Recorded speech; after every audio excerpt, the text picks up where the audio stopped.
Seeing a lot of questions about the progression in Payday 3 and if we are changing that. We don't have any plans of today to change how the progression works. So players of Payday 3 are frustrated with the lack of gameplay freedom caused by the restrictive challenges and progression system.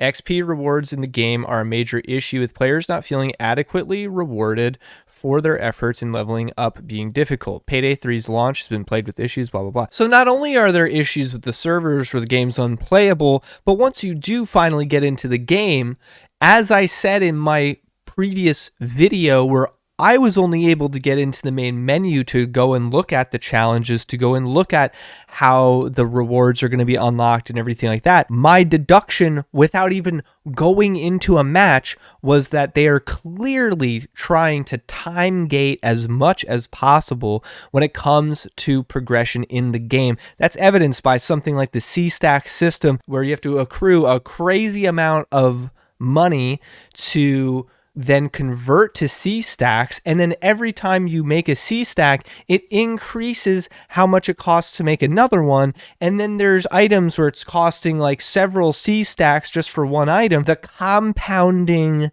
time gating there is crazy and so blatant. Like what purpose does that have other than trying to stretch out a small amount of content as much as you possibly can? And they're not looking into fixing that at all. They're not looking into changing it at all because it's intentional. They know it's grindy, they know it's time gating, and they don't care because it's intentional. They want people to take forever to do these things so that they can stretch out the small amount of content they have, which we saw. It is not a lot. There's not a lot of guns. There's no characters almost. There's not that many heists. There's not that many cosmetics. Very little got carried over from Payday 2, which makes no sense to me because it seems like it's built in the same engine.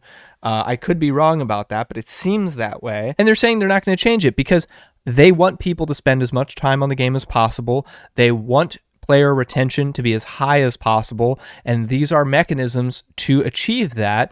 But if there's no content to want to grind for, then it kind of doesn't matter. I looked at the offerings of like cosmetics and masks and characters and guns, and I didn't see anything that I would want to grind for 100 hours for. Nothing that looked cool enough, really. They want player retention to be high, so they spend more time on the game because that's going to mean they're exposed more to the microtransactions. The longer someone's on the game, the more likely they're going to be to finally hit purchase on that item they keep eyeing in the microtransaction store. And mark my words, that is the exact direction they wanted to go with this, and this is putting a monkey wrench in their plans because now they know they're gonna have to wait to implement that kind of shit because they have to fix all this stuff and wait for the dust to settle from this and wait to start to nickel and dime their players. But it will be coming. There will be, the equivalent of all the gauge weapon packs and all the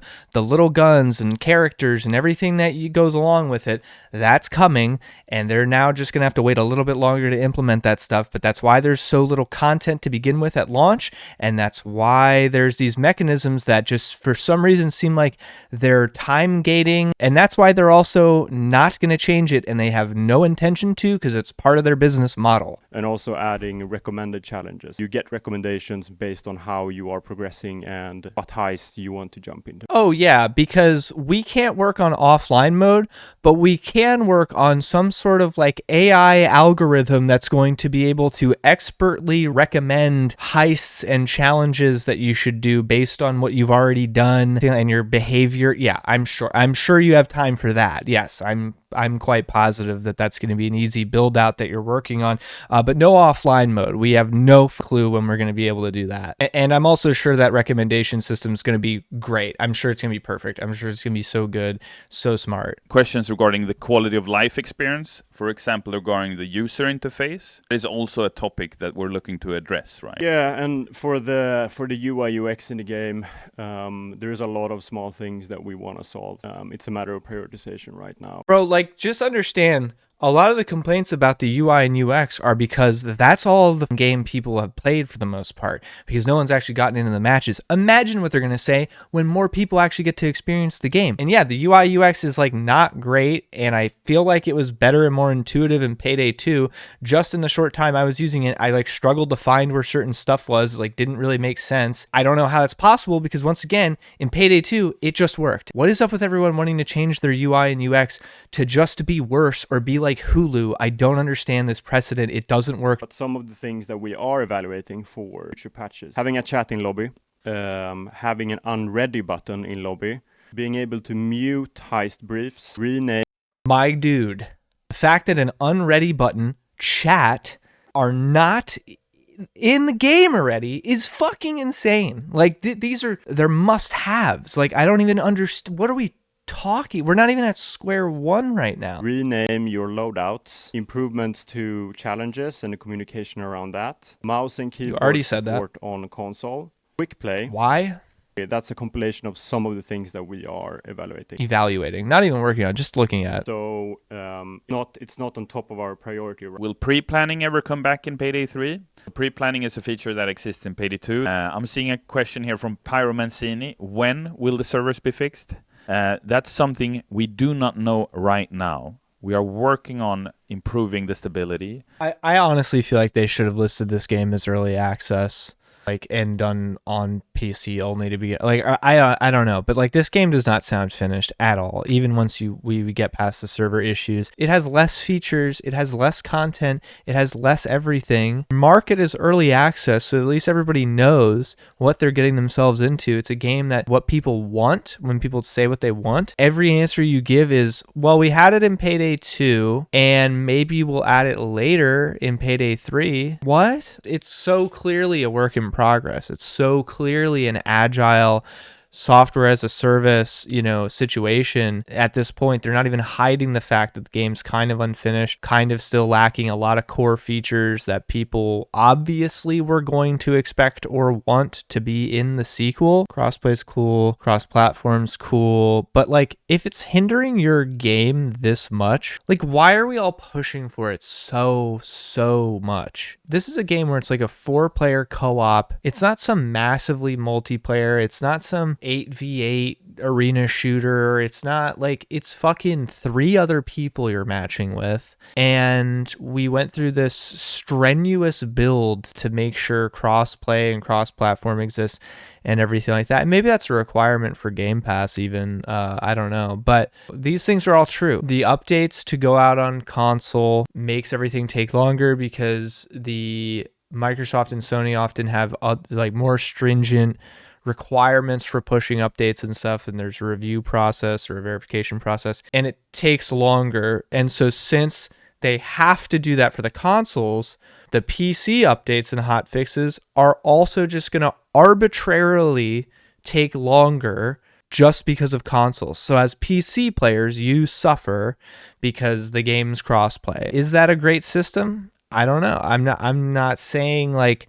nothing should be crossplay and crossplay isn't cool. I benefit from crossplay because some of my friends are on Xbox, some of my friends are on PC, I'm on PC. But these are situations where it's not cool, and then you go, God, is this really that big of a deal that this game in particular would have crossplay? Would we be able to live if this game hadn't had crossplay? Maybe that would have been better in this case, because I don't think it matters that much if the 3 other players you match with can be crossplay. I want to stay as a party after the heist is over. Why can't we do that in Payday 3? I think this is a quality of life feature, right? Yeah, so how it works right now is you can stay as a party for parties that you have been invited to or players that you have invited.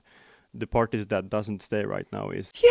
Yeah, that's the party you made. If that didn't work, there would be no party system. What the fuck are you talking about? Yeah, oh yeah, you can stay partied up if you created the party and invited the person. What? That's just a party system. That's a basic party system that every game has, where you invite your friend and they stay in your lobby all the whole play session, and it doesn't reset the lobby and kick everybody out every game. That's fucking stupid. What a stupid non-answer that is. And these are things they say to like minimize the really dumb thing they're about to say, because you know what this guy's gonna say is, we aren't working on that, and we didn't think of that because we pushed this game out too quickly and it wasn't ready or finished, and we didn't think about quality of life, and we took no player feedback almost to make this sequel somehow, even though we have years of player feedback from Payday 2. And no, we're not working on that. And that's what he's about to say as a game where we just said for crossplay, it matters that, you know, we can connect with all these players from around the world on any platform, and we can connect with them and interact with them and have a community. You've heard Almer say that a few times. Have a community, a strong sense of the Payday community. But you can't party up with the people that you match with and you develop, you know, maybe a friendship with, and, you know, you want to stay playing together easily. You know, Halo 3 had a stay partied up function all the way back in 2007. So it's not like it's not a good idea. It's not like Halo 3 wasn't one of the best, most social games of the time on console and for shooters. Maybe we should look at that. No. So if you want to have a community, if you want people to really connect, if you really want to connect with these fucking console players and these PC players and all this cross-play, big community-driven stuff, maybe you would have like a basic social function, like stay partied up with the people you met and had a good time with in that last match, and make that easy to do. I don't know. I would definitely think about that. And they said like one of the things of why they wanted it to be always online is to improve the lobby connectivity and improve the online features and matchmaking features and like, where is that? Where is that? I can't unready up. I can't party up with people that I just met. That isn't even ringing true, really. You're playing with. This is one of the quality of life updates that we have talked about. We've talked about, not confirmed. Talked about could mean a lot of things. Once again, purposefully vague. We talked about it. Talking about it could have lasted 30 seconds. Talking about it could have been talking about how we can't do it. Talking about it could have been talking about how we don't want to do it. Talking about it could have been that we won't get to that for 2 years because it's so low on the priority list. Talking about it could have meant anything. You know what I mean? Like it's barely even a statement. It's not. There's a bunch of questions about Payday 1 and Payday 2 maps if they're returning to Payday 3. We haven't confirmed anything yet, but we absolutely see a big opportunity in having that sort of nostalgia trip and having old maps reimagined with a bigger visual upgrade for Payday 3. But again, we haven't confirmed. Did you hear that? Did you hear what he said? Did you catch that? So first of all, there's no older Payday maps currently in Payday 3. Okay, that's fine. Whatever. All new content. That's fine. But he said maybe we will do that at some point and we'll benefit from that because I'm sure we'll charge you for it, is kind of what I got from that in the first part. But then saying it would be really cool to see those maps reimagined with a new updated visuals. But then he says it'd be really cool to see those maps reimagined with updated visuals, because ultimately that's all Payday 3 is. It's better graphics. That's it. That's all. That's the biggest improvement between Payday 2 and 3. It looks nicer. That's the most interesting thing that you would get out of playing on these old maps. It's that it would look pretty, because that's all Payday 3 has to offer. It's not experiencing those old maps in this new engine with all these new robust features and these new guns, these new characters, this new story, and, you know, it's reimagining the map with better lighting and bloom effects and higher resolution textures. That's it. No, that's it. Because that's all Payday 3 is. That's all it is. That has no substance. It's just, let's make the game prettier because it looks like shit. because it came out fucking 10 years ago. It really means a lot to me when you guys like the video. If you enjoy it, it lets me know you like that kind of content and I should keep doing it. And it also means a great deal to me when you guys subscribe, hit that bell as well to get notifications. Subscribing is free. Please subscribe if you enjoy and you want to see more videos like this. I cover a wide range of topics in tech and video games and a bunch of other stuff that interests me. I hope you enjoy. Thank you so much for watching. It means the world to me. You have no idea. And I'll see you on the next one. I hope you're having a great day.